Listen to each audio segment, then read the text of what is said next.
का नाम कौन नहीं जानता। इन्होंने अपने करियर का आगाज 19 साल की उम्र में एक सैलून से किया, जहां से वो एक रिनाउंड जीन्स ब्रांड की ब्रांड एम्बेसडर बन गई। इसके बाद इनकी लाइफ का सबसे शानदार प्रोजेक्ट था सज्जाद गुल की फिल्म दीवाने तेरे प्यार के। Later on, she has a long list of films to list in her kitty. लेकिन इनकी tomboy personality ने इनको हर जगह ही मुनफरद रखा, चाहे बात हो shaved head की या उनके affairs की। जिया has always been the talk of the town. जिया ने टीवी स्क्रीन्स को तो रौनक बख्शी ही है, लेकिन साथ ही साथ रैंप उनके बगैर नामुकम्मल है। She is one of the most desired models of all times. आज खबर एंड लॉ के इस एपिसोड में देखते हैं कि जिया की लाइफ के वो कौन से ट्विस्ट एंड टर्न्स हैं जो उनके क्लोज फ्रेंड खबर रियाज भी नहीं जानते। So, stay tuned. जी व्यूअर्स, आपने तारुफ तो देख लिया, लेकिन मैं अब आपको तारुफ करवाता हूँ इस पर्सनैलिटी का। जब मेरा स्ट्रगलिंग टाइम स्टार्ट हुआ तो मेरे सामने मैं अक्सर ये जो इंग्लिश मैगजीन इनको देखा करता था, स्पेशली वोग और कॉस्मोपॉलिटन, और उसमें जो मॉडल्स को देख देख के मेरे दिमाग में एक स्टैंडर्ड बन गया था कि वो बहुत टॉल होगी और बड़ी मैन्युकिन से उसकी एक लुक होगी, डस्की होगी। तो जब मैंने इस फील्ड में कदम रखा तो मेरे सामने अचानक एक फेस ऐसा आया कि मैं देखते उस पर फरेफ्ता हो गया। मैं बात कर रहा हूँ जिया अली की। बात है लेट 80s की, जब मैं फ़ोटोग्राफी में एंटर होना चाह रहा था और मेरा दिल करता था कि इसी तरह की एक लड़की मुझे मिले। मैंने फ़र्स्ट टाइम जब जिया को एक फ़ैशन शो पे देखा तो मैं परेशान हो गया उसको देखकर, और मैंने इसके बिल्कुल करीब गया और मैंने कहा, जिया तुम यहाँ पे क्या कर रही हो? तुम्हें तो घुटनों के बल जो है वो बाहर चले जाना चाहिए, तुम वहाँ का एक्सपीरियंस गेन करो। और मुझे याद अच्छी तरह से कि मतलब वो इतनी फ़ोटोजेनिक और इतनी उसमें एक क्रिज्मेटिक किस्म की मुझे एक अपील नज़र आई कि मेरा दिल करता था कि मैं इसको ज़रूर फ़ोटोग्राफ करूं। फिर वक्त गुजरता गया, जिया से ऑन एंड ऑफ मुलाकातें होती रहती थीं। फिर एक अचानक जिया का जब दूसरा टर्निंग पॉइंट आया तो मैंने एज अ फ़ोटोग्राफ़र उसको एक्सप्लोर किया, as a person, as a model, और बहुत से कैरेक्टर उसके अंदर से मैंने बाहर निकाले और लोगों ने देखे। क्यों जिया, सही कह रहा हूँ? Perfect, yes. मेरा इंट्रोडक्शन मैं खुद इतना अच्छा नहीं करा सकती जितना ख्वाब भाई कराते हैं। वो कहते हैं कि तारीफ़ पीठ पीछे हो और इंट्रोडक्शन किसी के मुंह से हो तो ही अच्छा लगता है, और बुराई भी सामने हो। बिल्कुल सही बात है। अच्छा मुझे ये बताओ कि तुम जितना भी तुम्हारा कैरियर में देख रहा हूँ, तुम क्या बनना चाहती थी? मॉडल बनना चाहती थी, एक्ट्रेस बनना चाहती थी, या बनना क्या चाहती थी? तुम्हारी ज़िंदगी का मकसद क्या था? शुरू में तुम्हारे दिमाग में खाका था कि मुझे ये बनना है? हाँ भाई, जब आप specially living in Pakistan half of my life, beginning में जब था सारा सिलसिला, तो मैंने 18 साल की उम्र में स्टार्ट किया था, as you know, as my fans also no.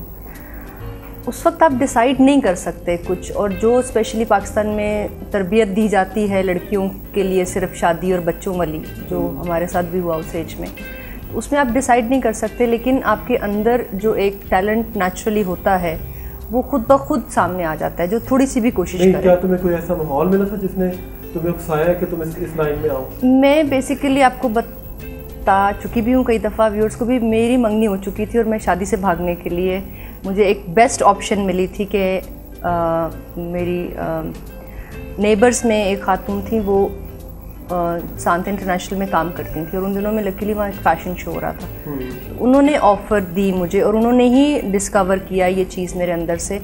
दो मुझे खुद नहीं समझ आती थी, आई वाज 18 ओनली, मुझे नहीं समझ आती थी। मैं मेकअप भी बहुत अच्छा कर लेती थी, पूरी फैमिली में जहाँ कहीं शादी होती थी। बहुत ही ट्रेंड सेटर किस्म का बिल्कुल पाकिस्तान का सबसे पहला खुला था, क्योंकि जहाँ पे उस वक्त चारों तरफ चाइनीज पार्लर्स का रिवाज था। पाकिस्तान का मुसरत मिसबा ने इसको सांते इंटरनेशनल वो काफी धूम मची थी, काफी फ्रेंच नेम था और बहुत डेप्लेक्स बन गया। तो वो एक स्टैंडर्ड था मेरे दिमाग में कि अगर मुझे कभी मौका मिले तो मैं काम करूंगी तो इस स्टैंडर्ड से। और मतलब पार्लर के बिजनेस में जाना चाह रही थी? नहीं जाना चाह रही थी, मुझे अम्मी ने भिजवाया था क्योंकि मैं टॉम बॉय थी, हमेशा से 5 बहनों की एक ही बहन। तो मुझे घर से परमिशन मिली थी कि मैं कुछ सेल्फ ग्रूमिंग टाइप सीन मेरा शुरू हो, ताकि मेरी शादी होने वाली है तो मैं थोड़ा सा फेमिनिन टच मेरे अंदर आए। तो वो उस बहाने से मैं घर से गई थी, बहाना ही था एक किस्म का, क्योंकि डीप डाउन में शादी नहीं करना चाहती थी। तो वहाँ से वो सेल्फ ग्रूमिंग से चीज़ शुरू होती होती वहाँ पे एक फ़ैशन शो हो रहा था जहाँ पे ख्वाब भाई का भी आना चाहिए था। मरहूम शेख आमिर हसन वहाँ पे कोरियोग्राफी कर रहे थे। नहीं कर रहे, ये तो वो एज होती है जब लड़कियाँ शादी के अलावा कुछ सोचती ही नहीं है। 18 में मेरा ख्याल है जो बहन बहुत ज़्यादा लड़कों के साथ पली बड़ी हो, लड़की वैसे इतना फैंटेसाइज कर रही होती है। खबर ये आजकल मुझे कुछ लगता है ऐसा और स्पेशली मैं जिस माहौल से पली बड़ी थी, को एजुकेशन, लाडली घर की, 5 भाइयों की अकेली बहन, तो मुझे फोर्सफुली कोई भी काम नहीं करवाया जा सकता था। शादी तो बहुत दूर की बात। लाडली थी? लाडली बहुत ज़्यादा थी। तो किसकी, वालदा की या वालिद की? दोनों की। अच्छा।